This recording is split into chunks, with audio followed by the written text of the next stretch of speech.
Hello, I'm Michael Hainsworth. More than 500,000 Canadians are employed directly and indirectly by the country's automotive sector. It's an industry being targeted by the U.S. regime's tariff war, despite the Canada-U.S.-Mexico agreement. How do we protect more than just an industry that pays its workers almost double the manufacturing industry's average? And how do we grow it, despite the economic threats to its existence? Meet Stephen Beatty. He is a former vice president at Toyota Canada. And this is Daniel Schwanen, Senior Vice President of the Howe Institute. The rules around trade have to constantly evolve as the technologies and the products themselves evolve. Cars are extraordinarily complex, and I think the trade agreements have sort of lagged behind and tried to catch up with changes in auto manufacturing, and frankly haven't done it very well. They join us now. Thank you for joining us. Thanks, Michael. Nice to be here. Now, Daniel, considering the volatility of the United States, it's a big risk to even just ask you this first question. What is the current state of tariffs affecting Canada's automotive sector?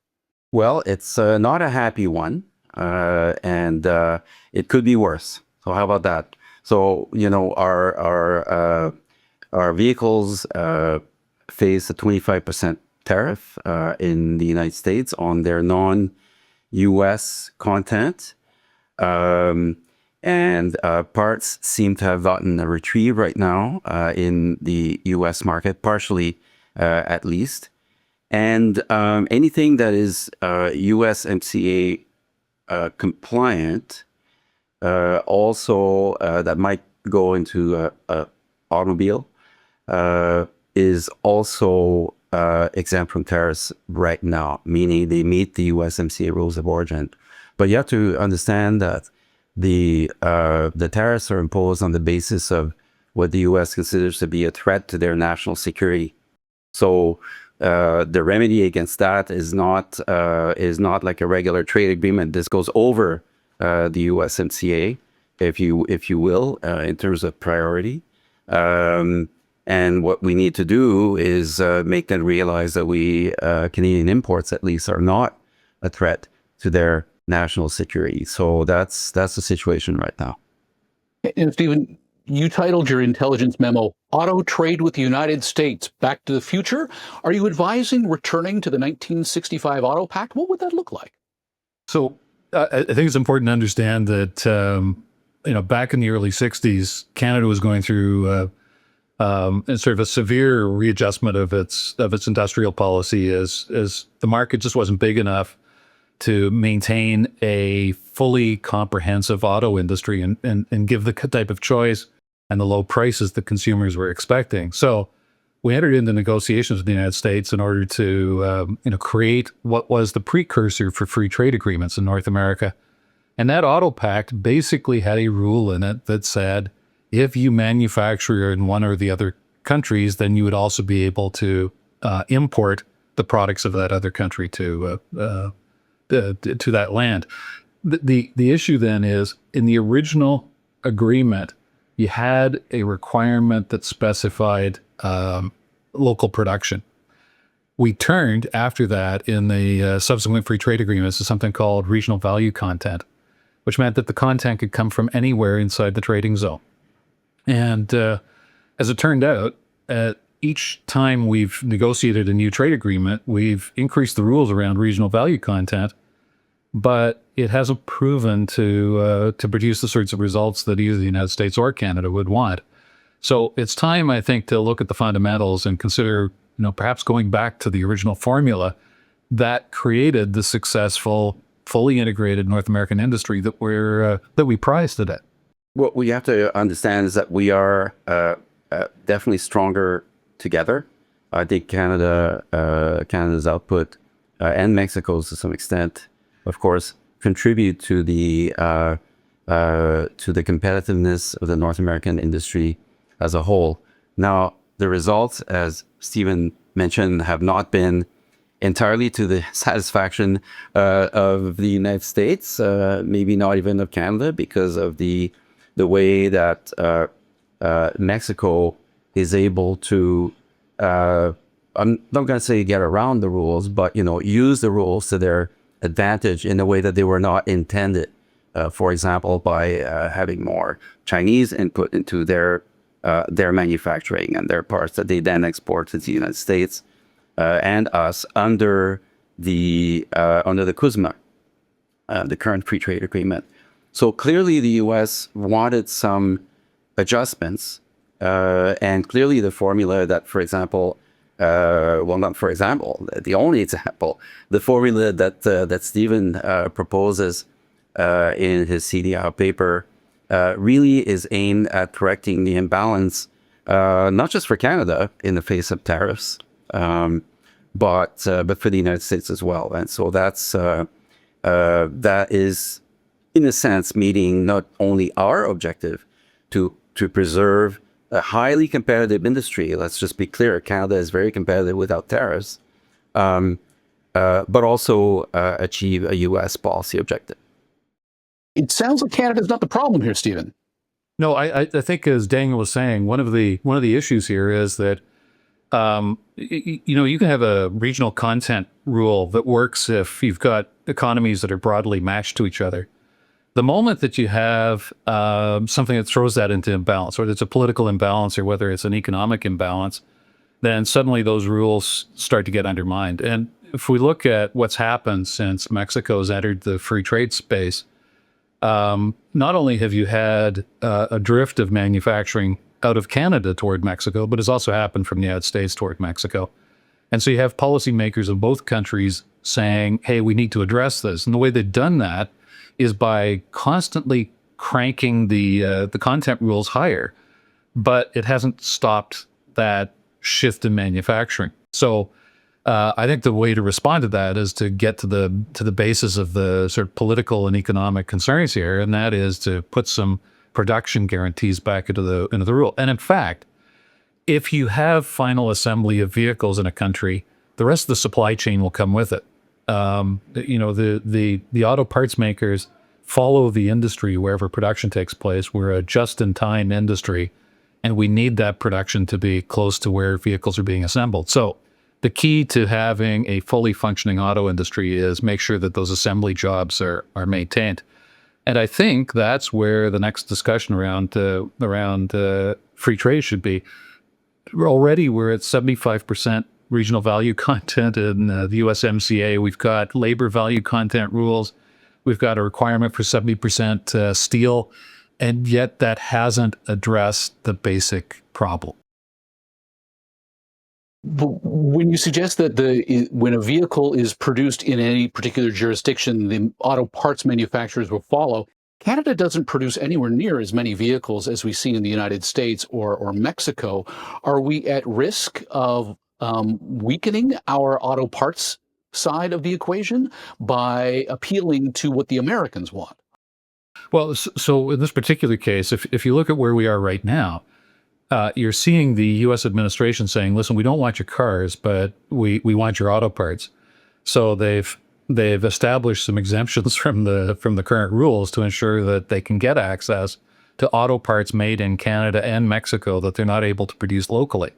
The objective long term is to get that production moved into the United States, but in the short haul, they're just things which are produced here in Canada or Mexico or China, for that matter, that American companies can't source locally. So I think you're going to see two very different issues when we talk about automotive trade. One is the finished vehicle, and the second one is the auto parts side. If we can keep assembly going in Canada, we help to anchor that Canadian auto parts production.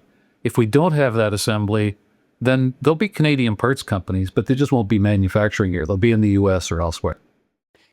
So as part of the intelligence memo, as I understood it, if Canada raises its light vehicle tariff against countries with whom we don't have a free trade agreement, as you suggest, how does that do anything but punish countries that have also been blindsided by America's tariff policy and lead to the retaliation like we've seen in China with its electric vehicles and the tariffs that we put on here? We followed the Americans with the EV tariff against China. It didn't seem to help us politically or diplomatically. So that's a good example. We followed the U.S. without an actual plan for what that would mean. I think we got into that by slapping tariffs on China as a means of sort of appeasing the U.S. administration at the time. We didn't get any credit for that, and we certainly didn't get credit with the new administration. So, to the contrary, what we've done is we've managed to tick off China, and that's resulted in tariffs against Canadian agricultural exports, as an example. I think it's really important for us to say, not, that there should be 100% tariffs on anything, but there should be moderate tariffs along with regulatory controls that ensure that, you're not having dumping of products. You're not seeing labor violations. You're not seeing environmental or other abuses, but that people are playing according to a set of norms or rules in the marketplace. Once you've got that, I don't think there's a lot of benefit in trying to create a wall around Canada. I don't think it helps the consumer. And frankly, I think it makes businesses lazy. Well, agree with Stephen. And in addition, a point he made to me earlier was, in modern electric vehicles, in cars, you have all kinds of electronics that can be, it's essentially a security threat, and that you would want to be very careful monitoring or regulating against certain products from certain countries, frankly, right? So that would be another layer, another filter, if you will, that you could apply against Chinese vehicles. So you could very quickly sound paranoid on that subject, which I'm very mindful of whenever I get into it. But the reality of it is that as we're looking at the future of autonomous vehicles, as we currently have connected technology in vehicles that send millions of data points per day per vehicle, there are significant risks to personal privacy. There's significant risks to the electric grid, if we're talking about vehicles plugged in to the grid, or to public safety in the event of autonomous vehicles that are remotely controlled. So you need to have those controls in place. And again, I guess that speaks to something fundamental about trade. The rules around trade have to constantly evolve as the technologies and the products themselves evolve. Cars are extraordinarily complex, and I think the trade agreements have sort of lagged behind and tried to catch up with changes in auto manufacturing, and frankly haven't done it very well. What specific metrics, job retention, consumer cost, should policymakers track to judge whether a tariff plus remission regime is actually working? Well, I think several things. One is, are the jobs being retained in the country? Are you seeing the investment that you'd expect to have happen? Has the marketplace performed in a way that allows moderate, if any, inflation of pricing as a result of those policies? The key thing for me is in a sector where there are no Canadian owned and controlled companies at the top of the manufacturing chain. Canada has to step in as a country and establish a public policy agenda that says what kind of auto industry it wants to have. If it does that, auto manufacturers will respond. They'll seek advantages under those policies. But it would be naive, I think, for anybody to believe that global corporations are going to, of themselves, decide that putting Canada first is their priority. That's not the reality of the way that the marketplace operates. And the one thing to remember here is that we would want a tariff-free market for autos. So what this reflection, if you will, and proposal is in essence triggered by the fact that it's the United States that's being protectionist here. It's not Canada that's seeking protection. We're seeking protection, if you will, or a response to what is becoming a more protectionist environment. We have an industry that can stand on its own, even though foreign manufacturers, by definition, sell in Canada more than they produce here, and we're fine with that. But not when we have to face when the odds are manufactured, so to speak, against us by the U.S. administration, which is creating all kinds of uncertainty seeking to repatriate, so they see it, investment in the United States, which is not going to work to the advantage of the industry, North American industry as a whole. It's going to make things more costly, as Stephen explained. And we have to, it's almost like a plan B for us. It's what the economists might call, a second best policy. If you can't get the first best, you need to react to whatever is not creating or not allowing the first best to happen, while still trying to take advantage of the fact that we have a lot of skills here, that we have a lot of investments here, and we have a competitive industry here, were it not for these tariffs that are coming out. So let me take that one step further. I hate the term existential threat. It's overused, but I don't know what else to describe it as when the president of the United States says that, he wants to move our industry lock, stock, and barrel to the United States. As Daniel said, we have some very, very highly competitive players in the industry here, whether that's the auto assembly plants or whether it's auto parts makers. We also happen to have an incredible skills advantage in Canada. We produce, on average, a much higher quality product, and we've got an abundance of the engineering and technical skills that are going to be required to drive the industry forward. So if you think about those connected vehicles, for example, the software skills, the artificial intelligence resources going on in Canada, these are all things that could underpin a successful, globally competitive auto sector. And so I think we have to address this issue of the threat from the United States. But beyond that, we have to think about where Canada sits in the bigger world and how we leverage our existing free trade agreements in order to actually be a full participant on a global scale in the auto sector. That sort of brings me to something that I wanted to bring up a little bit earlier, which is Canada's rare earth minerals, battery supply chain, and to a degree as well, that artificial intelligence experience too. Does this give us any negotiating power? I think it gives us negotiating power, but it doesn't necessarily mean that the industry sticks because of any one of those components. And I think that's been one of the failures behind trade thinking in the United States is the U.S. has long been an intermediate tariffs nation. They believe that if you control the raw materials and the basic building blocks of a product, that manufacturing will necessarily take place. And history's shown that isn't what happens. It's good. It certainly helps your competitiveness, down the road. But it's just a factor in the overall math of whether or not an industry is going to establish itself and be successful. But here's where I think those resources come into play, and that is that in negotiations with the U.S., it's become very apparent that China has a stranglehold over some very critical components and materials. Canada has that opportunity of offering the U.S. an off-ramp or an alternative to Chinese supply. I think how we play that card in the upcoming negotiations is going to be very, very important. And in turn, I think that the U.S. needs to give up on some of the outrageous demands that the only products to be made in North America will be made in the United States. If you had the ear of Prime Minister Mark Carney, what single action would you urge him to take first to safeguard Canada's auto sector? I think the first step is ensure that the U.S. understands that they do need something from Canada, and that's our market.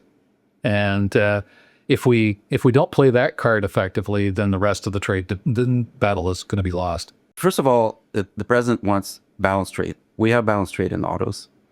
And secondly, it's demonstrably clear that the U.S. is stronger, U.S. industry is stronger with Canada as a partner. You can see this in the trade flows very easily, and U.S. industry will be weaker if Canada is weaker. And I think that that's a powerful and demonstrable message. Gentlemen, thank you so much for your time and your insight today. Thank you. Thank you. Stephen Beatty is a former vice president at Toyota Canada. Daniel Schwanen is the senior vice president of the C.D. Howe Institute. For further insight into the road ahead for Canada's auto industry, visit cdhowe.org. I'm Michael Hainsworth. Thank you for joining us. You've been listening to the C.D. Howe Institute podcast with Michael Hainsworth. Subscribe on iTunes, Google Play, and Spotify. The C.D. Howe Institute is an independent, not-for-profit research institute whose mission is to raise living standards by fostering economically sound public policies. The Institute is widely considered to be Canada's most influential think tank and a trusted source of essential policy intelligence, distinguished by nonpartisan, evidence-based research and subject to definitive expert review. Visit cdhow.org and follow us on Twitter and LinkedIn. Thank you.